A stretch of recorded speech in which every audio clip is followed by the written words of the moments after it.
சொல்லி விருப்பப்படுகிறேன். நம்ம கொடுத்த வாக்குத்தத்த வசனத்தை எடுக்கலாம். எஸ்ஐயா 54 அதிகாரம் 2 வசனம் 3 வசனம். ദൈവം നമുക്ക് കൊടുത്ത വാഗ്ദത്ത വചനത്തിലേക്ക് നമുക്ക് കടന്നു വരാം. യെശയ്യാവ് 54 പുസ്തകം 2 വാക്യം 3 വാക്യം. தமிழ் வாசிங்க, மலையாளத்தில் வாசிங்க. உன் கூடாரத்தின் இடத்தை விசாலமாக்கு, உன் வாசஸ்தலங்களின் திரைகள் விரிவாகட்டும், தடை செய்யாதே,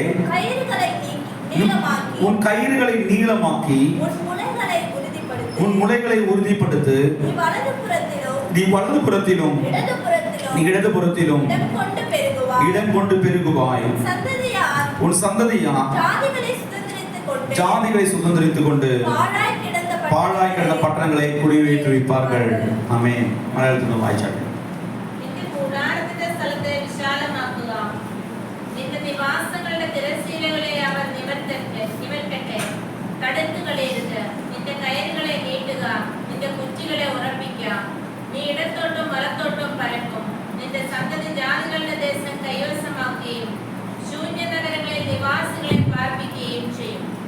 കരങ്ങളൊത്തി ദൈവത്തെ സ്തുതിച്ചാട്ടെ. കർത്താവേ, ഞങ്ങൾ വചനത്തിനനുസരിച്ച് പരിശുദ്ധ ഞങ്ങളോട് സംസാരിക്കുമാറാകണം. ഞങ്ങളെല്ലാം കർത്താവിന്റെ സ്നേഹം ഞങ്ങളോട് കൂടെ ഇരിക്കട്ടെ. 2025 കർത്താവെ ഞങ്ങളെ ദൈവം എല്ലാവരിലേക്ക് കൊണ്ടുപോകുന്ന കൃപകൾക്കായി സ്തോത്രം, സകാശ നന്മകൾക്കായി സ്തോത്രം. യേശുവിന്റെ നാമത്തിൽ பிரார்த்திக்கும் நல்ல பிதாவே, ஆமென். இந்த வசனத்தை வாசிக்கும் பொழுது ஆமென், நீங்கள் செய்ய வேண்டிய ஒரு காரியத்தை நீங்கள் முக்கியமாக செய்ய வேண்டும். என்ன அந்த காரியம் என்னவென்றால், உன் கூடாரத்தின் இடத்தை நீ விசாலமாக்க வேண்டும். ഈ വചനങ്ങൾ നമ്മൾ വായിക്കുമ്പോൾ നമ്മൾ ചെയ്യേണ്ട ചില കാര്യങ്ങളുണ്ട്. അത് ഒരു കാര്യം ഇവിടെ പറയുന്നു, നമ്മുടെ കൂടാരത്തിന്റെ സ്ഥലത്തെ വിശാലമാക്കണം. ആമേൻ. 2 ഉൻ വാസസ്ഥലങ്ങളിൻ തിരകൾ വിരിവാകട്டும். രണ്ടാമതായി നമ്മുടെ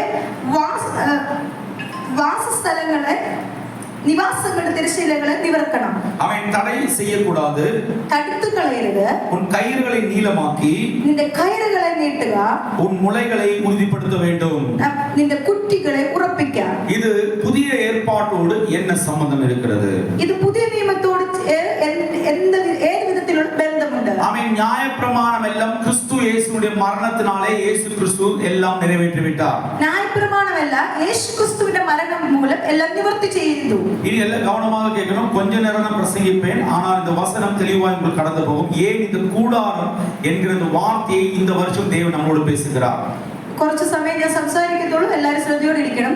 എന്തുകൊണ്ട് കൂടാരം എന്ന വിഷയത്തെ പറ്റി ഞാൻ നിങ്ങളോട് സംസാരിക്കുന്നു. ஏன் கூடாரத்துடைய இடத்தை விசாலமாக்க வேண்டும்? എന്തുകൊണ്ട് കൂടാരത്തിന്റെ സ്ഥലങ്ങളെ വിശാലമാക്കണം? இந்த கூடாரம் எங்கே ஆரம்பிக்கிறது என்றால், பழைய ஏற்பாட்டு காலத்தில் அபிரகாம் ஆமென் வாழ்க்கையிலிருந்து ஆரம்பிக்கிறது.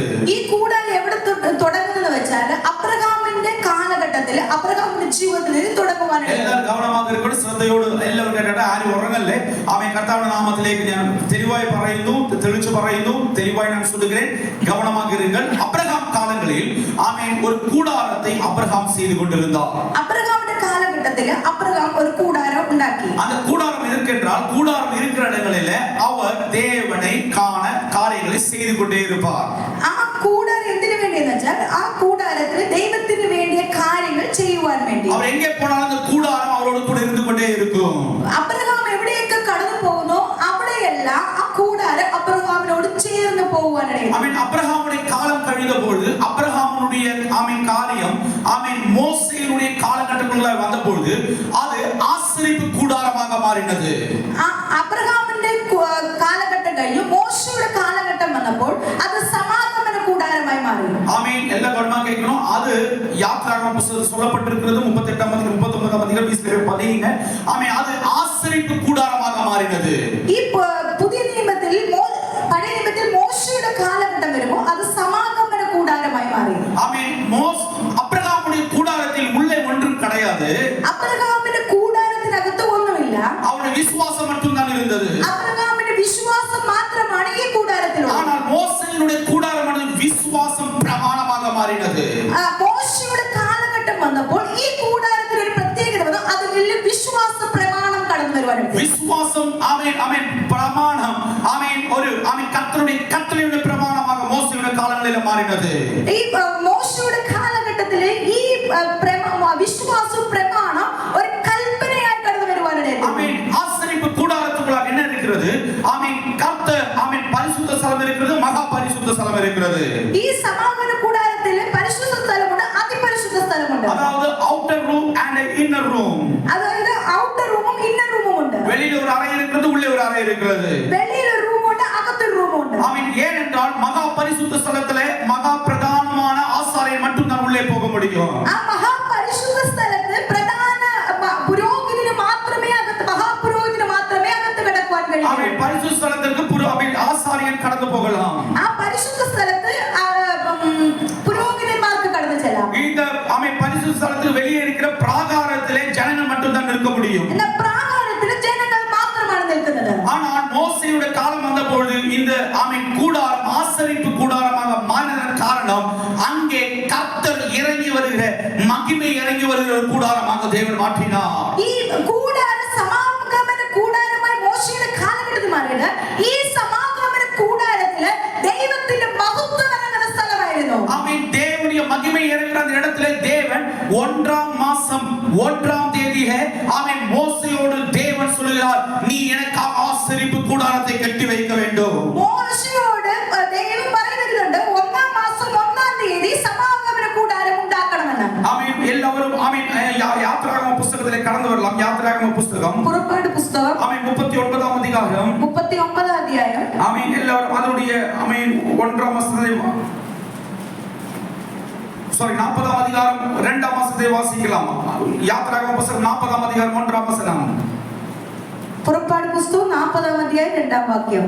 நீ முதலாம் மாதம் முதல் தேதியில் ஆசரிப்பு கூடாரத்தின் வாசஸ்தலத்தை எல்லா வசனம் எடுத்து வாங்கிக்கணும். ஆமென். நீங்கள் ஆமென் முதலாம் மாதம் முதல் தேதியிலே ஆசரிப்பு கூடாரத்தின் வாசஸ்தலத்தை ஸ்தாபிக்க வேண்டும். ஆமென். ஸ்தாபனம் பண்ணு.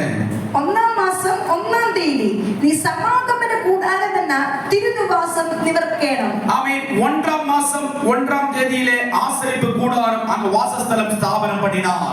1ஆം മാസം 1ആം തീയതി ആ സമാഗമന തിരുനിവാസം നിവർക്കുന്ന സമയമായി. ஆமென். அப்பொழுது 1ஆம் மாசம் 1ஆம் தேதி அவர் செய்த பொழுது ஆமென் என்ன நடக்கிறது என்றால் 34ஆம் வசனம் வாசிக்கலாமா?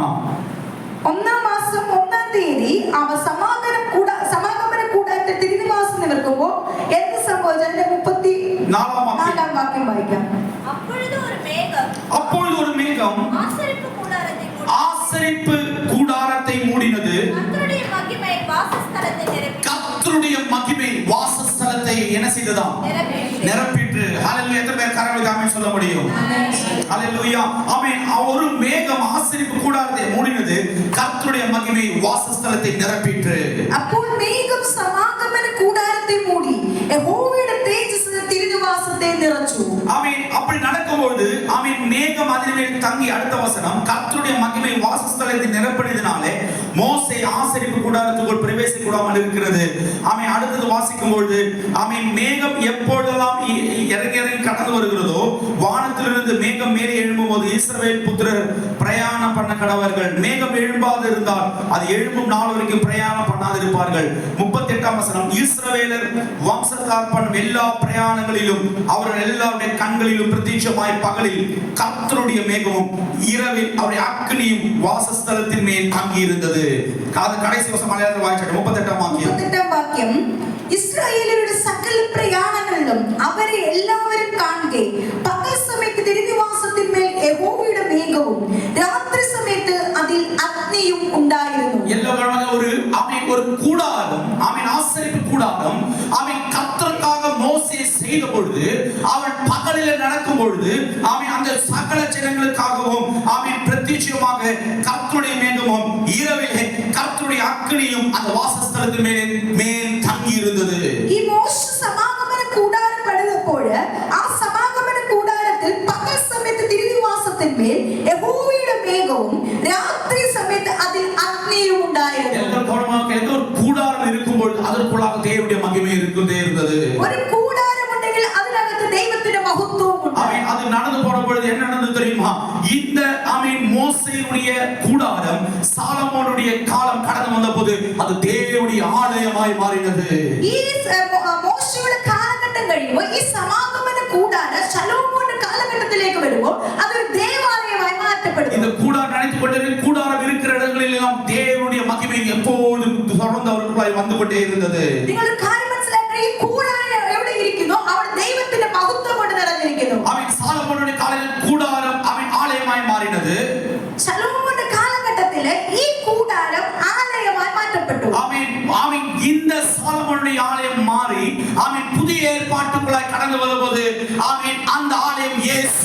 மாறினது.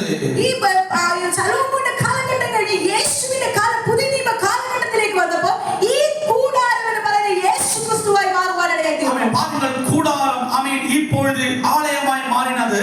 ஆமென். இப்பொழுது அந்த ஆலயம் ஆமென் தேவனாகிய இயேசு கிறிஸ்துவாய் நமக்கு முன்பாய் நிற்கிறது.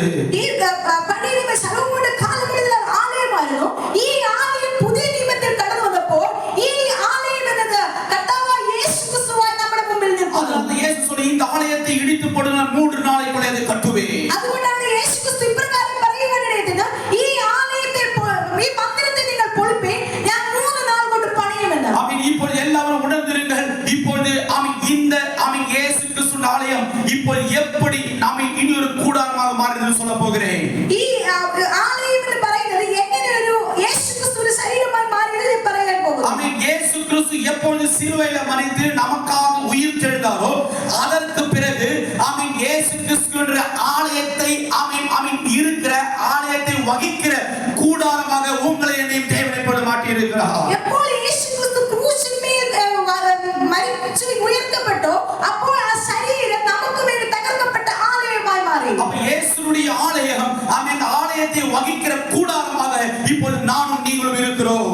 ഈ തകർക്കപ്പെട്ട യേശുവിന്റെ ശരീരത്തെ ആലയമായ ആ ശരീരത്തെ വഹിക്കുന്ന കൂടാരങ്ങളായിരിക്കുന്നു ഇപ്പോൾ നമ്മൾ. எத்தனை பேர் ஆமென் சொல்ல முடியும்? நான் இயேசு கிறிஸ்துவை வகிக்கிற கூடாரமாக இருக்கிறேன். എത്ര പേർക്ക് ആമേൻ പറയാൻ പറ്റും? യേശു ക്രിസ്തുവിനെ വഹിക്കുന്ന കൂടാരമാണ് ഞാൻ.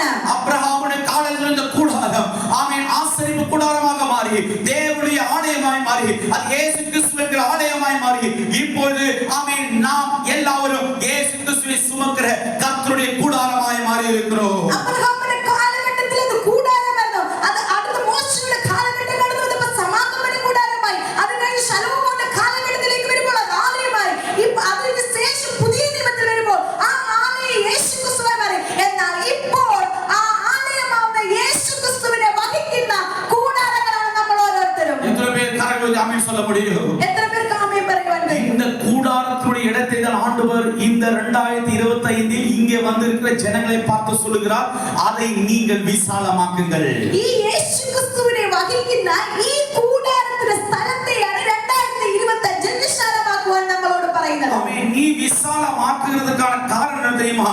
இதுவரையிலும் ஆமென் ஆமென் தேவனுக்காக கொடுக்க வேண்டிய இடங்கள் ஆமென் குறுகி போயிருந்தால் 2025 அந்த இடம் விசாலமாக மாற வேண்டும். എന്തുകൊണ്ട് വിശാലമാക്കുവാൻ പറയുന്നു എന്ന് വെച്ചാൽ നമ്മൾ 2024 വരെ ദൈവത്തിന് കൊടുക്കേണ്ട ഇടങ്ങൾ ചുരുങ്ങിപ്പോയതിനാൽ ആ സ്ഥലത്ത് നമ്മൾ വിശാലമാക്കുവാൻ തയ്യാറാകണം. எத்தனை பேர் உங்களுடைய கூடாரத்தினுடைய இடத்தை விசாலமாக்க விருப்பப்படுகிறீர்கள்? എത്ര പേർ ആ കൂടാരത്തിന്റെ സ്ഥലത്തെ വിശാലമാക്കുവാൻ ആഗ്രഹിക്കുന്നു? ஆமென். அப்படி நீங்கள் ஆமென் விசாலமாக்க ஆரம்பித்தால் ஆமென் கர்த்தர் செய்ய வேண்டிய பெருக்கத்தை உங்கள் வாழ்க்கையிலே செய்ய போகிறார். നമ്മുടെ കൂടാരത്തെ വിശാലമാക്കുവാൻ നമ്മൾ തയ്യാറാക്കുമ്പോൾ ദൈവം നമുക്ക് ഒരു വർദ്ധനവിലേക്ക് നമ്മളെ നടത്തുവാനായിട്ട് இருக்கிற ஆலயங்களில் ஆண்டவர் வாசம் செய்வது உங்களுடைய இதயம் என்ற கூடாரத்தில் தான் இயேசு கிறிஸ்து வாசம் செய்து கொண்டிருக்கிறார். ഈ ആലയത്തിലല്ല ദൈവം വസിക്കുന്നത്, നമ്മുടെ ശരീരം നമ്മുടെ ഹൃദയം എന്ന മന്ദിരത്തിലാണ് ദൈവം വസിച്ചുകൊണ്ടിരിക്കുന്നത്. ஆமென். இயேசு ஆமென் ஆசரிப்பு கூடாரத்திலே உள்ளே ஒரு இடம் இருக்கிறது, வெளியே ஒரு இடம் பரிசுத்த ஸ்தலம். ஆமென். மகா பரிசுத்த ஸ்தலம் இருக்கிறது போல உன்னுடைய இதயம் மகா பரிசுத்தமாக எப்பொழுதும் இருந்து கொண்டிருக்கட்டும். அப்போ பழைய நியமத்தில் നമ്മൾ കാണുന്ന സമാഗമന കൂടാരത്തിൽ 2 ഇടങ്ങളുണ്ട്, പരിശുദ്ധ സ്ഥലം, മഹാ പരിശുദ്ധ സ്ഥലം. അതുപോലെ നമുക്കുള്ളിൽ നമ്മുടെ ഹൃദയം യേശുവിനെ വഹിക്കുന്ന നമ്മുടെ ഹൃദയം എന്ന ഇടത്തെ അത് അതിമഹാ പരിശുദ്ധ സ്ഥലമായി നമ്മൾ വെക്കണം. நீங்கள் உட்கார்ந்திருக்கிற பரிசுத்த ஸ்தலம் என்றால் ஆமென் உங்கள் இதயம் மகா பரிசுத்த ஸ்தலமாய் இருக்க வேண்டும். നമ്മൾ ഇപ്പോൾ ഇരിക്കുന്ന ഇടം പരിശുദ്ധ സ്ഥലം എന്നാൽ നമ്മുടെ ഹൃദയം എന്ന സ്ഥലത്തെ അത് മഹാ പരിശുദ്ധ സ്ഥലമായിരിക്കുന്നു. ஆமென் ஆமென். இன்டோரிலும் அவுட்டோரிலும் ஆமென் உள்புறத்திலும் வெளிப்புறத்திலும் நீ கர்த்தருக்காக கொடுக்க வேண்டிய கூடாரத்தின் இடம் விசாலமாய் பெருகிக் கொண்டே இருக்க வேண்டும். நம்ம ഉള്ളിലും പുറത്തും ദൈവത്തിന് കൊടുക്കേണ്ട ഇടങ്ങൾ വിശാലമാക്കണം. ஆமென். இங்கேயும் தேவனுக்காய் கொடுக்க வேண்டியது கொடுக்க வேண்டும், இதயத்திலும் கர்த்தருக்காய் கொடுக்க வேண்டிய இடங்களை கொடுத்து கொண்டே இருக்க வேண்டும். ഈ സ്ഥലത്ത് നമ്മൾ ദൈവത്തിന് കൊടുക്കേണ്ട ഇടങ്ങൾ കൊടുക്കണം, അതുപോലെ നമ്മുടെ ഹൃദയത്തിലും ദൈവത്തിന് കൊടുക്കേണ്ട ഇടങ്ങൾ കൊടുക്കണം. அப்படி செய்வதற்கு தயாரானால் நான் உங்களுக்கு சேனல் சொல்லி இந்த வசனத்தை வைத்து கர்த்தரோடு பேசின அந்த அனுபவத்தை வைத்து நான் சொல்லுகிறேன், நீங்கள் இடது பக்கத்திலும் வலது பக்கத்திலும் ஆமென் நீங்கள் இடமில்லாமல் நீங்கள் பெருக போகிறீர்கள். ഞാൻ നിങ്ങൾ അപ്രകാരം ദൈവത്തിന് കൊടുക്കേണ്ട സ്ഥലങ്ങൾ വിശാലമാക്കുമ്പോൾ இடம் கொண்டு பெருக போகிறீர்கள். ഞാൻ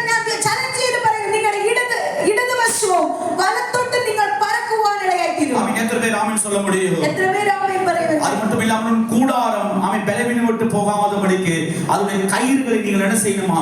நீளமாக்கி உன் முளைகளை உறுதிப்படுத்த வேண்டுமா? നമ്മൾ ആ കൂടാരം ബലഹീനപ്പെട്ടു പോകാതിരിക്കേണ്ടതിന് കയറുകളെ നീട്ടി കുറ്റികളെ ഉറപ്പിക്കുവാൻ തയ്യാറാകണം. உன்னுடைய கூடாரம் பலவீனப்பட்டு போகாமல் இருப்பதற்கு அதனுடைய கயிறுகளை நீங்கள் நீளமாக்கி அதை ஆமென் குட்டிகளை எடுத்து ஆணிகளை அடித்து அதை நீங்கள் உறுதிப்படுத்த வேண்டும் இந்த வருஷம். നമ്മുടെ ആ കൂടാരം ബലഹീനപ്പെട്ടു പോകാതിരിക്കണമെങ്കിൽ നമ്മൾ ആ കൂടാരത്തിന്റെ കയറുകൾ നീട്ടി ആ കുറ്റികളെ ഉറപ്പിക്കുവാൻ തയ്യാറാകണം. செய்ய ஆரம்பிக்கிறீர்கள். എത്ര പേര് ചെയ്യുവാൻ തയ്യാറാണ്? கூடாரத்தில் ஒரு கயிறு வேண்டும். നമ്മുടെ കൂടാരത്തിന് ഒരു കയർ ആവശ്യമാണ്. ஆமென் அதை உறுதிப்படுத்துவதற்கு பெரிய ஒரு ஆணி வேண்டும். അത് നമ്മൾ ഉറപ്പിക്കുവാൻ ഒരു കുറ്റി ആവശ്യമാണ്. ஆமென் ஆமென் நமக்கு கயிறாக ஆமென் பரிசுத்த ஆவியானவர் நம்மோடு கூட இருக்கிறார். ആ കയറായിട്ട് പരിശുദ്ധാത്മാവ് നമ്മളോട് കൂടിയുണ്ട്. ஆமென் ஆமென் நம்மை உறுதிப்படுத்துவதற்காக தேவனுடைய வசனம் எப்பொழுதும் நம்மோடு கூட இருக்கிறது. നമ്മളെ ഉറപ്പിക്കുവാൻ വേണ്ടി ദൈവത്തിന്റെ വചനം നമ്മളോട് എപ്പോഴും കൂടിയുണ്ട്. எத்தனை பேர் இந்த கூடாரத்துக்குள்ளாக அதை செய்ய விருப்பப்படுகிறீர்கள்? എത്ര പേർ നമ്മുടെ കൂടാരത്തിൽ അതിനെ ചെയ്യുവാൻ തയ്യാറാകും? பிரியமானவர்களே, உன்னுடைய இதயத்தை கர்த்தருக்காக திறந்து கொடுக்கும் பொழுது யாபேஸ் இவ்வாறாக ஜெபித்தார். ஆண்டவரே, ஆமென், நீர் என்னுடைய ஆமென் ஆசீர்வதித்து என் எல்லைகளை பெரிதாக்கும் என்கிற இதயத்தில் இருந்த அந்த கூடாரம் பெரிதான இடமாய் மாறின போது கர்த்தர் அவன் எல்லைகளை பெரிதாக்கினார். എബ്ബേസ് ഇപ്രകാരം പ്രാർത്ഥിക്കുക, നീ എന്നെ അനുഗ്രഹിച്ച് എന്റെ അതിരുകളെ വിശാലമാക്കി നീ എന്നോട് കൂടെ ഇരിക്കുകയും ചെയ്യുമെന്ന് ആ ഹൃദയം കൊണ്ട് പ്രാർത്ഥിക്കുമ്പോൾ ദൈവം എബ്ബേസിന്റെ പ്രാർത്ഥനകളെ കേട്ട് വിശാലമാക്കുവാനായി തീർന്നു. பிரியமானவர்களே, அப்பா இன்று சொல்லுங்க ஆண்டவரே, என்னுடைய இதயத்தை என் ஆண்டவருக்காக நான் தடை செய்ய மாட்டேன், திறப்பதற்கு தயாராக இருக்கிறேன் சொல்லும் பொழுது கர்த்தர் உன் எல்லைகளை பெரிதாக்க போகிறார். നിങ്ങൾ ഇത് പറയുവാൻ തയ്യാറാണ്, ഞാൻ എന്റെ ഹൃദയത്തിന്റെ സ്ഥലങ്ങളെ ഞാൻ വിശാലമാക്കുമെന്ന് പറയുമ്പോൾ ദൈവം നിങ്ങളുടെ അതിരുകളെ പരക്കുവാൻ ഇടയാക്കുവാൻ. நீங்கள் வாயிலிருந்து சொல்லணும், உன்னுடைய வாயில் மரணமும் ஜீவனும் உள்ள அதிகாரம் இருக்கிறது. നമ്മൾ വായ് കൊണ്ട് ഇതിനെ പറയുവാൻ തയ്യാറാകണം, നമ്മുടെ നാവിന്മേൽ ജീവനും മരണവും ഉണ്ട്. நான் சொன்னேன், உன்னை உறுதிப்படுத்துகிறது கர்த்தருடைய வசனமாக இருக்கிறது. നമ്മളെ ഉറപ്പിക്കുന്നത് ദൈവത്തിന്റെ വചനമാണ്. சத்தியத்தை அறிவீர்கள், சத்தியம் உங்களை விடுதலையாக்கும். സത്യം നമ്മൾ അറിയുകയും സത്യം നമ്മളെ സ്വതന്ത്രമാക്കുകയും ചെയ്യും. ஆமென். இந்த சத்தியம் இந்த வருஷம் பல விஷயங்களை சுதந்திரமாகும் கரங்களில் கொடுக்க போகிறது. ഈ സത്യമാകുന്ന ദൈവവചനം പല കാര്യങ്ങളെ സ്വതന്ത്രമാക്കി നമ്മുടെ இந்த வசனத்தை வைத்து வைத்து வைத்து வைத்து நீங்கள் ஜெபித்து உங்கள் கூடாரத்தின் இடத்தை பெரிதாக்கிக் கொண்டே இருங்கள். നിങ്ങൾ ഈ വചനം വെച്ച് പ്രാർത്ഥിച്ചുകൊണ്ടേ ഇരിക്കുമ്പോൾ നിങ്ങളുടെ കൂടാരത്തിന്റെ ഇടം വർദ്ധിക്കുവാനിടയായി. எத்தனை பேர் ஆமென் சொல்ல முடியும்? എത്ര പേർ ആമേൻ പറയുന്നുണ്ട്? ஆமென். அது மட்டும் சந்ததியார் ஜாதிகளை சுதந்தரித்துக் கொண்டு பாழாய் கிடந்த பட்டணங்களை குடியேற்றுவிப்பார்கள். അത് മാത്രമല്ല, നിന്റെ സന്തതി ജാതികളുടെ ദേശം കൈവശമാക്കുകയും ശൂന്യ നഗരങ്ങളിൽ നിവാസികളെ പാർപ്പിക്കുകയും ചെയ്യും. பாழாய் கிடந்த பல விஷயங்கள் 2024 இருந்த பாழாய் கிடந்த பல விஷயங்கள் 2025 ஆண்டவர் சொல்லுகிறார். ஆமென். அதெல்லாம் தேவன் குடியேற்ற வைக்க போகிறார். നമ്മുടെ ശൂന്യമായി കിടന്ന പല സ്ഥലങ്ങൾ പല കാര്യങ്ങളുടെ മേൽ ദൈവം ചില പാർപ്പുകളെ കൊടുക്കുവാൻ പോവുകയാണ്. எத்தனை பேர் ஆமென் சொல்ல முடியும்? എത്ര പേർക്ക് ആമേൻ പറയുന്നുണ്ട്? ஆமென். பாழாய் கிடந்த என்னோட வாழ்க்கையில் பல விஷயங்கள் தேவன் தேற்றுகிற வருஷமாய் 2025 வார இருக்கிறது. ശൂന്യമായി കിടന്ന എന്റെ ജീവിതത്തിൽ ദൈവം ഈ 2025 പുതിയ ചില കാര്യങ്ങളെ ചെയ്ത വർഷമാണ്. யாபேஸ் ஒற்ற ஜெபம் தான் செய்தார். ஆண்டவரே, என் நீர் என்னை ஆசீர்வதித்து என் எல்லைகளை பெரிதாக்கும் ஆண்டவரே என்று சொல்லி. എബ്ബേസ് ഒരു പ്രാർത്ഥനയാണ് ദൈവസന്നിധിയിൽ പ്രാർത്ഥിച്ചത്, നീ എന്നെ അനുഗ്രഹിച്ച് എന്റെ അതിരുകളെ വിശാലമാക്കണം. 2024 யாபேசை போல் பலருக்கும் நீங்கள் துக்கம் உள்ளவர்களாய் இருந்திருக்கலாம். 2024 നമ്മൾ പലർക്കും ദുഃഖമുളവാക്കുന്നവരായിരുന്നു. யாபேஸ் பலருக்கும் துக்கத்தின் குமாரனாக இருந்தான். യാബേസ് പലരുടെ മകനായിരുന്നു. ஆமென். ஆனால் அந்த யாபேஸ் விசுவாச இதயத்தை விசாலமாக்கி ஜெபிக்கிற ஆண்டவரே, என் எல்லைகளை பெரிதாக்கும் சொல்வதன் எல்லைகள் பெரிதானது. യാബേസ് ദുഃഖപുത്രനായിരുന്നാൽ അവന്റെ ഹൃദയത്തെ വിശാലമാക്കി പ്രാർത്ഥിക്കുവാനായിട്ട് എന്റെ അതിരുകളെ വിശാലമാക്കണമെന്ന്. எத்தனை பேர் உன்னுடைய இதயங்களை கர்த்தருக்காக கொடுத்த ஆண்டவரே, எவ்வளவு நான் கர்த்தருக்காக கொடுக்கிறேன் என்னுடைய ஆண்டவருக்காக இதயத்தை அவ்வளவு அதிகமாக தேவன் உங்களுடைய இடங்களையும் வலதுபுறத்திலும் இடதுபுறத்திலும் தேவன் ஒரு பெருக்கத்தை கொடுக்க போகிறார். നിങ്ങളുടെ ഹൃദയത്തിനെ നിങ്ങൾ എത്രത്തോളം വിശാലമാക്കാൻ തയ്യാറാകുന്നു അത്രത്തോളം ഇടതുവശത്തും വലതുവശത്തും ദൈവം നിങ്ങളെ പരക്കുവാനാണ്. நன்றாக சொல்லணும், அப்ரஹாம் காலத்தில் இருந்த அந்த கூடாரம் இப்பொழுது இயேசுவை வகிக்கிற கூடாரமாக நானும் நீங்களும் மாறி இருக்கிறோம். നിങ്ങൾ പറയുവാൻ തയ്യാറാണ്, അബ്രഹാമിന്റെ കാലഘട്ടത്തിൽ കൂടാരമെന്ന് ആ കൂടാരം ഇപ്പോൾ യേശുവിനെ വഹിക്കുന്ന കൂടാരമാണ് നമ്മൾ ഓരോരുത്തരും. எத்தனை பேர் அதற்காக 2020 மீண்டுமாக ஒப்பு கொடுக்கிறீர்கள்? എത്ര പേർ ആ കാര്യത്തിന് ദൈവസന്നിധിയിൽ സമർപ്പിക്കുവാൻ സമർപ്പിക്കുവാൻ நான் இயேசு கிறிஸ்துவின் கூடாரமாய் இருக்கிறேன். ഞാൻ യേശു ക്രിസ്തുവിന്റെ കൂടാരമായി அவர் என்னோடு வாசம் செய்கிறார். അവർ എന്നോട് കൂടെ വസിക്കുന്നു. அவருடைய ஆவியின் கனிகளுக்காக நான் எப்போது இடத்தை தாராளமாய் கொடுக்க போகிறேன். ദൈവത്തിന്റെ ആത്മാവിന്റെ ഫലങ്ങൾക്ക് വേണ്ടി എന്റെ ഹൃദയത്തിന്റെ ഇടത്തെ അധികമായി ഞാൻ കൊടുക്കും. பரலோகத்துக்குள்ள ஆவிக்குரிய ஆசீர்வாதங்களுக்காக என்னுடைய இதயத்தை நான் விசாலமாக்கி கர்த்தருக்காய் கொடுக்க போகிறேன். സ്വർഗ്ഗീയ അനുഗ്രഹങ്ങൾക്ക് വേണ്ടി എന്റെ ഹൃദയത്തിനെ ഞാൻ വിശാലമാക്കി ദൈവത്തിന് വേണ്ടി കൊടുക്കും. நீ தேவனுடைய ராஜ்யத்தோட நீதியும் தேடும் பொழுது ஆமென் உனக்கு இவைகள் எல்லாம் உங்களுக்கு கூட ஆண்டவர் கொடுக்க போகிறார். നമ്മൾ ദൈവത്തിന്റെ രാജ്യത്തിന്റെ നീതിയെ മുൻപേ തേടുവാൻ തയ്യാറാകുമ്പോൾ അതോടൊപ്പം നമുക്ക് ഇതൊക്കെ ഈ ഭൂമി ദൈവം കൊടുക്കുവാനിടയായി. இது நீங்கள் செய்வதற்கு தயாரோடு கடந்து போகும்போது நான் எழுதி வைத்து சொல்லுகிறேன், ஆசீர்வாதம் உங்களை பின்தொடர்ந்து கொண்டே இருக்க போகிறது. നമ്മൾ ഇതൊക്കെ ചെയ്യുവാൻ തയ്യാറാകുമ്പോൾ നമ്മളെ ആശീർവാദ അനുഗ്രഹങ്ങൾ നമ്മളെ പിന്തുടർന്നുകൊണ്ടേയിരിക്കും. ஆமென். நீங்கள் பெற்றுக்கொள்ள வேண்டிய ஒரே ஒரு வாக்குத்தத்தம், enlarge the place of your tent. இதான் இந்த வருஷம் நீங்கள் செய்ய வேண்டியது. നമ്മൾ ചെയ്യേണ്ട ഒരേ ഒരു കാര്യമാണ് നിന്റെ കൂടാരത്തിന്റെ സ്ഥലത്തെ വിശാലമാക്കുക. இதெல்லாம் அதுக்கு அப்புறம் செய்ய வேண்டியது. stretch your tent, do not hold back, lengthen your cords, strengthen your stakes. இதெல்லாம் அடுத்து செய்யணும். ஆனால் நீங்கள் முக்கியமாக செய்ய வேண்டியது வாக்குத்தத்தம். இந்த வருஷத்தினுடைய நீங்கள் பிரதானமாக சபையா நாம் எல்லாரும் செய்ய போகிறது, உன் கூடாரத்தின் இடத்தை விசாலமாக்கு. നമ്മുടെ കൂടാരത്തിന്റെ സ്ഥലത്തെ നമ്മൾ ഫസ്റ്റ് നമ്മൾ വിശാലമാക്കണം. ஏனென்றால் அது இயேசு கிறிஸ்து வாசம் செய்கிற இடம். എന്തുകൊണ്ടെന്നാൽ അത് യേശു ക്രിസ്തു വസിക്കുന്ന ഇടമായി. இயேசு கிறிஸ்துக்கு கொடுக்கிற ஆமென் கொடுக்காத இடம் வேற எதுக்கும் வேண்டாம் பிரியமானவர்களே. യേശു ക്രിസ്തുവിന് വസിക്കുവാൻ കൊടുക്കാത്ത ആ സ്ഥലം വേറെ ഒന്നിനും വേണ്ട. ஆமென். எத்தனை பேர் அதற்காக ஒப்பு கொடுக்க முடிகிறது? എത്ര പേർക്ക് അതിനായി സമർപ്പിക്കുവാൻ കഴിയും? எல்லாரும் ஆமென். நமக்காக சிலுவையில் அறையப்பட்ட இயேசு கிறிஸ்துவின் சரீரத்தினுடைய அனுபவத்தை நாம் எல்லாம் தியானித்து நாம் எடுத்துக்கொள்ள போகிறோம். இந்த வசனம் தேவன் நம்மளோடு பேசினதுக்காக நன்றி சொல்லலாமா? നമ്മൾ ഇന്ന് ദൈവം നമുക്ക് വേണ്ടി ആ തകർക്കപ്പെട്ട ദൈവത്തിന്റെ ശരീരത്തെ ചിന്തിച്ചുകൊണ്ട് നമ്മൾ ഈ വചനത്തിന്റെ മുമ്പിൽ ദൈവത്തിന് സമർപ്പിക്കുവാൻ കഴിയും. எல்லாம் திருவிருந்து ஆராதனைக்குள்ள நம்ம எல்லாரும் ஒப்பு கொடுக்கலாமா? ஆண்டவரே, இந்த வாக்குத்தத்தங்களை கொண்டு தேவனை நிரப்பினதற்காய் ஸ்தோத்திரம். ஆண்டவரே, இந்த ஆமென் தேவனுடைய கரங்களுக்குள்ளாய் கடந்து வந்திருக்கிற தேவனுடைய பிள்ளைகள் எல்லாம் இயேசுக்குள்ளாய் கடந்து வந்து ஜெபித்துக் கொண்டே இருக்கலாம். ஆண்டவரே, இந்த திருவிருந்து ஆராதனைக்குள்ளாய் கடந்து எனக்காக நீ ஆண்டவரே மரித்தீரே, எனக்காக நீ ஆண்டவரே அப்பா ஆண்டவரே சகலமும் செய்து கொடுத்தீரே. ஆண்டவரே, உம்மை நினைவு கூறும்படி நான் இப்பொழுது கடந்து வந்திருக்கிறேன். ஆண்டவரே, இது ஆண்டவராகிய இயேசு கிறிஸ்துவை நினைவு கூறுகிற ஊழியமாய் இருக்கிறது. கர்த்தாவாகிய இயேசு ക്രിസ്തുവിനെ ആമേൻ ആമേൻ ആമേൻ മരണ ശുശ്രൂഷകളെ ഓർമ്മിപ്പിക്കുന്ന ശുശ്രൂഷയായിരിക്കുമ്പോൾ നാം എല്ലാവരും പ്രാർത്ഥനയോടെ കടന്നു വരാം. എല്ലാവരും ജപത്തോടെ കടന്നു വരലാമാ. എല്ലാവരും സ്വതം சொல்லலாம். ஆண்டவருக்குள்ளாய் நாம் எல்லாரும் ஒப்பு கொடுத்து நாம் ஜெபித்து கொண்டிருக்கலாம். எல்லாரும் ஒப்பு கொடுத்து நாம் ஜெபத்தில் எல்லா கண்களை மூடி ஆண்டவரே, இந்த புதிய வருஷத்தில் கர்த்தரோடு நடப்பதற்கு நான் விருப்பப்படுகிறேன். இந்த புதிய வருஷத்தில் கர்த்தரோடு நடப்பதற்கு நான் விருப்பப்படுகிறேன். இந்த புதிய வருஷத்தில் கர்த்தரோடு நடப்பதற்கு நான் அதிகமாக பிரியப்படுகிறேன். என் ஆண்டவருக்காக ஆமென். ஆண்டவரே ஆமென், என்னுடைய கூடாரத்தை நான் விசாலமாக்கி இருக்கிறேன். ஆண்டவரே, நீர் எங்களை பலப்படுத்துறதுக்காக நான் எல்லாருக்காய் ஒப்பு கொடுக்கலாமா? எல்லா இயேசுவுக்காக நம்ம எல்லாரும் ஒப்பு கொடுத்து நாம் ஜெபிக்கலாம். ஆண்டவரே, இந்த அதிகாரத்தின் மேல் தேவனுடைய கரம் வெளிப்பட்டதுக்காய் ஸ்தோத்திரம். அல்லது எல்லாருக்காக நன்றி சொல்லலாமா? எல்லாருக்காக நன்றி சொல்லலாமா? தொழுது நேரம் திருவிருந்துக்காக நாம் ஜெபிக்க போகிறோம். ஆண்டவரே, இந்த திருவிருந்து நம்ம பெற்றுக்கொண்டு கடந்து செல்லும் பொழுது பெரிய ஒரு அனுபவத்தோடு கடந்து போகணும். இயேசு ஏதோ என் காலை இருதயத்துக்குள்ள பெரிய அனுபவங்களை கொடுத்திருக்கிறார். புதிய புதிய அனுபவங்களை கொடுத்திருக்கிறார். என் இடத்தை, என் இயேசுக்காக இடத்தை விசாலப்படுத்தி இருக்கிறார். அதற்காக தேவன் என்னுடைய இடங்களின் மேல் கர்த்தருடைய கரம் வெளிப்பட போகிறதுக்கு எல்லாம் நன்றி சொல்லலாமா? ஹல்லேலூயா. ஆமென். அவருடைய மரணத்தை தெரிவிக்கிற இந்த ஊழியர்களுக்குள்ளாய் கடந்து வந்திருக்கிற நாம் எல்லாரும் ஆண்டவருக்கு நன்றி சொல்லிக் கொண்டிருக்கலாம்.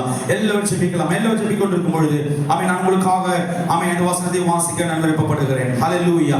எல்லாரும் பிரார்த்தனையாய் இருக்குമ്പോൾ ஆமென் ഈ വചനങ്ങളെ ഞാൻ വായിക്കുവാൻ ഞാൻ ആഗ്രഹിക്കുന്നു. ആமென். യേശു ക്രിസ്തു നമുക്ക് വേണ്ടി തകർക്കപ്പെട്ടു. യേശു நமக்காக நொறுக்கப்பட்டார். ஆமென். அவர் நமக்காக ஆமென் வியாகுலப்படுத்தார். அவர் நமக்காக மரித்தார். ஆமென். நமக்காக கஷ்டங்களை அனுபவித்தார். ஆமென். அப்படி இருக்கும்போது ஆண்டவர் சொல்கிறார், நம்முடைய மீறுதலுக்காக அவர் காயப்பட்டு நம்முடைய அக்கிரமங்கள் நிமித்தம் நொறுக்கப்பட்டார். நமக்கு சமாதானத்தை உண்டு பண்ணும் ஆக்கினி அவர் மேல் வந்தது.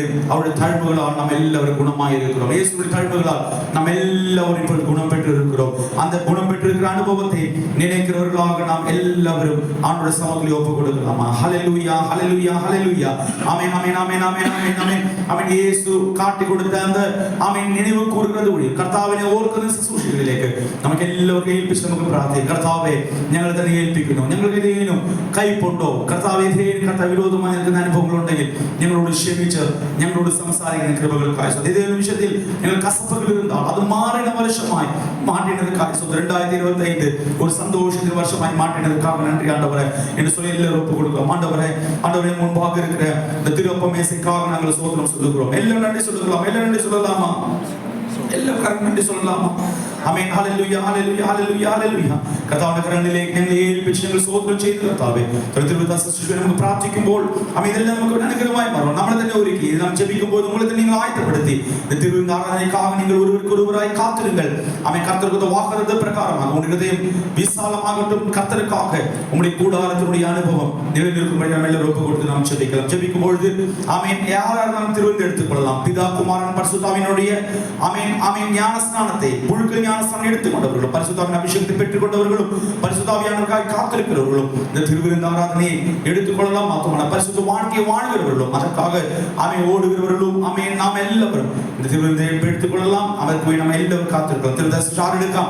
ஆமென் நம்ம എല്ലാവരും അറിയുന്നത് പോലെ പിതാവിന്റെ പുത്രൻ പരിശുദ്ധ നാമത്തിൽ ആമെൻ ജ്ഞാനസ്നാനം കഴിച്ചവരും ആമെൻ മാത്രമല്ല ആമെൻ വിശുദ്ധ ജീവിതം നയിക്കുന്നവരും പരിശുദ്ധാത്മ അഭിഷേകം പ്രാപിച്ചവരും അതിനുവേണ്ടി ആഗ്രഹിക്കുന്നവരെല്ലാവരും ഈ തിരുവചന ശുശ്രൂഷയിലേക്ക് കടന്നു വരാം. എല്ലാവരും പ്രാർത്ഥനയോടെ ഇരിക്കുമ്പോൾ ചുരുക്ക വാക്കുകളിൽ നമ്മുടെ മധ്യത്തിലിരിക്കുന്ന ആമേൻ ഹല്ലേലൂയ ജയസുന്ദരൻ അവർ നമുക്ക് വേണ്ടി ഒരു വാക്ക് പ്രാർത്ഥിച്ച് നമുക്ക് മുൻപിൽ കടന്നു വരുന്നതായിരിക്കും. ഹല്ലേലൂയ സ്തോത്രം സ്തോത്രം സ്തോത്രം.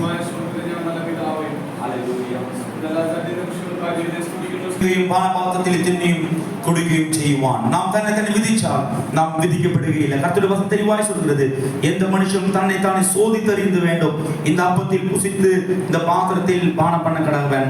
ஆமென் ஹல்லேலூயா. நம்மை நாமே நிதானித்து அறிந்தால் நாம் நியாயம் தீர்க்கப்படுவோம். இது கர்த்தருடைய ஆமென் அப்பம் ஆமென் நாம் தின்னுകയും കുടിക്കുകയും ചെയ്യുമ്പോഴൊക്കെയും കർത്താവ് വരുവോളം അവന്റെ മരണത്തെ നാം പ്രസ്താവിക്കുന്നു. എല്ലാവരും പറഞ്ഞു ഞങ്ങൾ കർത്താവിന്റെ മരണത്തെ പ്രസ്താവിക്കുന്നവർ. ആമെൻ. അതുകൊണ്ട് അയോഗ്യമായി നമ്മൾ അപ്പം തിന്നാതെ കർത്താവിന് വേണ്ടി നമ്മളെ തന്നെ സമർപ്പിച്ച് കർത്താവിനെ മുഴുവനായി ഏൽപ്പിച്ച് നമുക്ക് പ്രാർത്ഥനയോടെ ഇരിക്കാം. ആകെ അപ്പത്തെ പുസിത്തിന്റെ പാത്രത്തിൽ പാനപ്പെടുവതെല്ലാം കർത്തർ വരുമളവും അവിടെ മരണത്തെ നിങ്ങൾ தெரிவிக்கிறீர்கள். അതിനാൽ അപാന്തരമായി നമ്മൾ അപ്പത്തെ എടുക്കാതെ പഠിക്ക് കർത്തരുടെ ജപത്തോട് ഇരിക്കണം. ഹല്ലേലൂയ ആയിരിക്കുമ്പോൾ ഈ അപ്പം ഈ ആമേൻ തിരുമേശയിൽ കൂടിയിരിക്കുന്ന കർത്താവിന്റെ പാനപാത്രം നിങ്ങളുടെ പുറകിൽ തന്നെ കടന്നു വരും. ആമേൻ ആമേൻ. നിങ്ങൾ അപ്പം എടുത്ത് ഈ കയ്യിലിരിക്കുന്ന കർത്താവിന്റെ പാത്രത്തിന്റെ തിരുരക്തത്തിന്റെ അനുഭവത്തെ കരങ്ങളിൽ വെച്ച് നിങ്ങൾ പ്രാർത്ഥന ഉണ്ടായിരിക്കാം. നമുക്ക് ഒരുമിച്ച് ഇന്ന് ഈ തിരുവചന ശുശ്രൂഷയെ നമുക്ക് ഒരുമിച്ച് എടുക്കാം. നിങ്ങൾ മുൻപാകെ അപ്പം കടന്നു വരും, കരങ്ങളെ வைத்துக் கொள்ளுங்கள். அதேபோல் உங்களுக்கு முன்பாக திராட்சரசம் கடந்து வரும், அதுவும் கரங்களை வாங்கிக்கொண்டு ஸ்தோத்திரம் சொல்லி ஜெபத்தோடு ஆயத்தமாயிருங்கள். நம்ம எல்லாம் ஒருமித்து ஆமென் ஸ்தோத்திரம் சொல்லி அதை நாம் சாப்பிட போகிறோம். கர்த்தருடைய மரணத்தை நாம் தெரிவிக்க போகிறோம். ஹல்லேலூயா ஸ்தோத்திரம். ஆமென். അതിനു വേണ്ടി ശുശ്രൂഷകൾക്ക് വേണ്ടി ദാസൻ ആമെൻ ജയസുന്ദരൻ അവർ മുന്നോട്ട് കടന്നു വന്ന് ആമെൻ നമുക്ക് മുൻപായി കൂടുന്നതായിരിക്കും. ആമെൻ. എല്ലാവരും പ്രാർത്ഥന വിചാരിക്കാം. കർത്താവിനോട് ജപത്തോട് ഇരിക്കാം. കർത്താവിൽ നിന്ന് പ്രാപിക്കുകയും നിങ്ങൾക്ക് ഏൽപ്പിക്കുകയും ചെയ്യുന്നതെന്നാൽ കർത്താവായ യേശുവിനെ കാണിച്ചു കൊടുത്ത രാത്രി ആ യേശു അപ്പം എടുത്തു സ്തോത്രം ചൊല്ലി. എല്ലാവരും സ്തോത്രം ചൊല്ലിയാട്ടെ. യേശു സ്തോത്രം ചൊല്ലി നുറുക്കി. ഹല്ലേലൂയ. ഇത് നിങ്ങൾക്ക് വേണ്ടി ആമേൻ ആമേൻ വേണ്ടിയുള്ള എൻ്റെ ശരീരം എന്റെ ഓർമ്മയ്ക്കായി ഇത് ചെയ്യുവീൻ എന്ന് പറഞ്ഞു. കർത്താവ് സ്തോത്രം ചൊല്ലി ആമേൻ ഈ അപ്പത്തെ കർത്താവ് നുറുക്കി. കർത്താവ് ഇതേപോലെ നമുക്ക് വേണ്ടി നുറുക്കപ്പെട്ടു, നമുക്ക് വേണ്ടി കർത്താവ് തകർക്കപ്പെട്ടു. എല്ലാവരും സ്തോത്രം ചെയ്താട്ടെ. എനിക്ക് വേണ്ടി തകർക്കപ്പെട്ട യേശു, എനിക്ക് വേണ്ടി നുറുക്കപ്പെട്ട യേശു, எனக்காக തകർത്ത യേശു, எனக்காக നുറുക്കപ്പെട്ട യേശു. ആമേൻ. எனக்காக நன்றி சொல்லி ஜெபத்தோடு ஆமென் இந்த அப்பத்துக்காக ஒருவருக்கு ஒருவராய் காத்திருந்து ஸ்தோத்திரத்தோடு எடுக்கலாம். ஸ்தோத்திரம் ஸ்தோத்திரம் ஸ்தோத்திரம் ஸ்தோத்திரம். ഇത് കുടിക്കുമ്പോഴൊക്കെയും എന്റെ ഓർമ്മയ്ക്കായി ചെയ്യുവേൻ എന്ന് പറഞ്ഞു. കർത്താവ് തന്ന ഈ പാനപാത്രത്തിനായി ദൈവത്തിന്റെ രക്തത്തിന് പുതിയ നിയമത്തിനായി സ്തോത്രം ചെയ്താട്ടെ.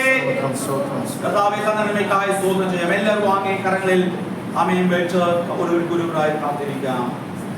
സർവപാപ കരകൾ ഈ പുതിയ ആമേൻ കൂട്ടായ്മ ബന്ധത്തിൽ നമുക്ക് ഒരുമിച്ചായിരിക്കാൻ കർത്താവ് കൊടുത്ത നന്മയ്ക്കായി സ്തോത്രം ചെയ്യാം. എല്ലാവരും ആമേൻ എടുത്തവരെല്ലാം മുൻപോട്ട് കടന്നു വന്നാട്ടെ.